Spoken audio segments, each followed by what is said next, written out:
Good afternoon, good evening. Tayo po ngayon ay magluluto ng ng pakbet.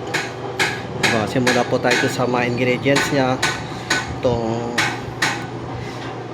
tomato, garlic, tapos yung luya, tapos sibuyas, tapos meron pong bagong alamang, pork, tapos ito po yung mga gulay niya.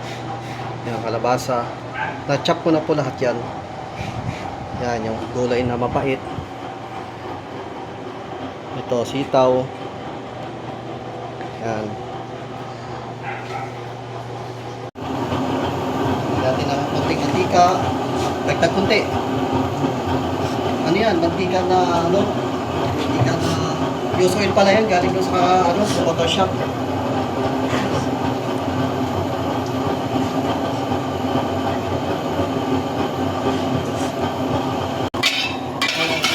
Ituloy muna natin ang konti ng pork.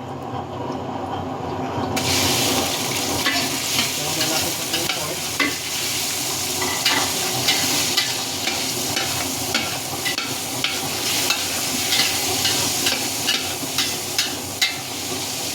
Osa.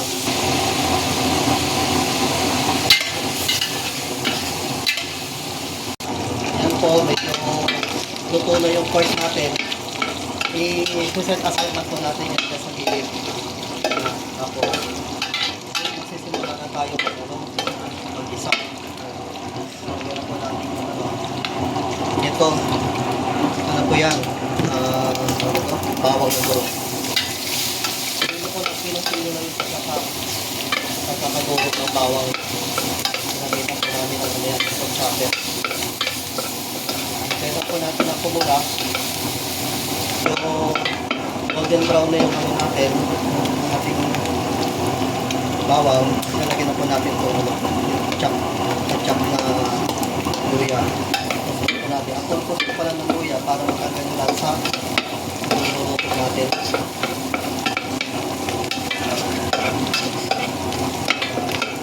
So, usan natin na mayagay yung luya, kasi pag hindi masyadong luto yung luya, itong mga sibuyas, yung pala pinagsisimula ng panis. Madali mapanis yung lagyan na natin itong kinamay ko na. Pagagali ko ng palmas na payo.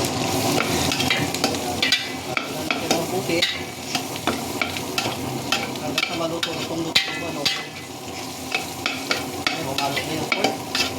Okay lang yan. Diyan mag-aaway-aaway yan. Hindi naman mag-aaway yan. Mamaya, pag sama-sama yan, masarap yan. Tapos, lagyan na natin itong tawag ito, itong kamatis. Hintayin lang po natin na maluto yung kamatis. Kasi pag yung kamatis, hindi na niluto, mabilis papalis yan. Haluin na natin. Okay yan. Hanggang sa maluto. So, luto na yung natin, kamatis. Ito na, lalagyan na po natin ito yung bagong alamang. Yung bagong alamang pala, kaya ganyan ang kulay yan kasi matagal na po namin niluto yan eh. Naka-stack lang yan doon sa banga. Doon sa banga. Naka-stack yan. Hindi naman nasisira yan. Kasi nga eh, bago nga eh. Ako kasi nasisira. 10 taon na nga doon sa taguan yan eh. Buhay pa yan, ganyan. Yan.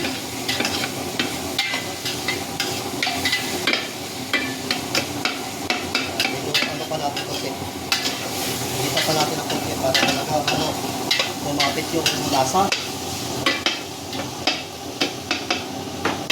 Pala natin ilagay yung itong kalabasa kasi matigas yan. Mas matigas yan dun sa sa sitaw. Yan, unahin natin siyang ilagay dyan. Halos lang natin ang konti. Halos natin talaga yung ginisa mo. Ginisa natin para sa gulay. Tapos, lalagyan na natin ang yan.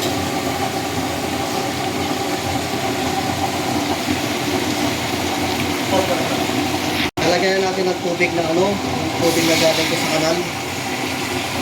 yan kasi galing ko sa kanal yan eh. Yung tubig na yan, purpose niya, sabaw na yan sa pagpalambot ng ano, yung kalabasa. Yan. Yaman ito, muna natin ito. Talong. Sunod na natin talong. Yan. Pala natin pinagsasabay-sabay na ano yan ilagay.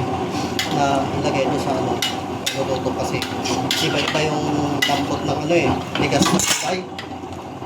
Magkakaiba yan. Pag pinagsabay-sabay may yung iba. Pag lumambot itong ano, itong kalabasa, lamog na yung iba. Kaya magkakahiwa-hiwala yan.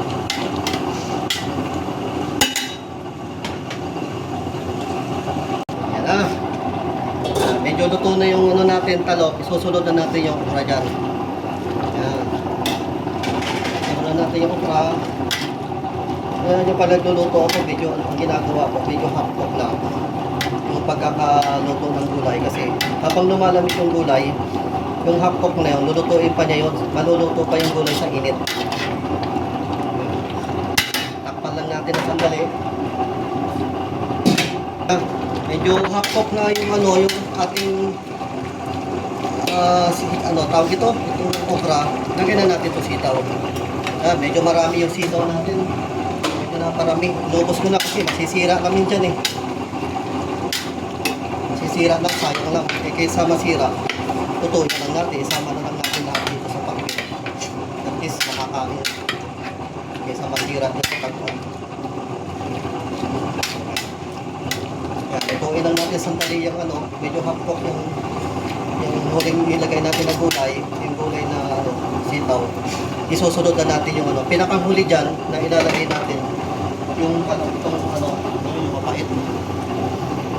Tawag yan, yung ating sitaw, lagyan na natin itong ano, itong ampalaya. Itong ampalaya pala, hindi natin masyadong lulutuin kasi mas maganda kayo ng half-cook yan. Kasi pag half-cook, hindi masyadong mapait. Patay na nating apoy, pwede na yan.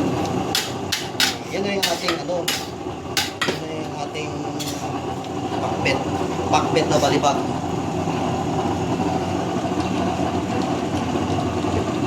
Ayan, patay na natin yung apoy. Pala natin yung pagluluto ng ano, itong chili sauce. Nasa mga ano yan, nasa 12 kilos ng sili. Mamaya lalagyan pa natin ng ano yan, yung garlic, chili garlic. Ang condiments lang yan guys, hindi yan pambenta. Ang condiments doon sa may ano, dyan sa may parisan dyan sa kanto.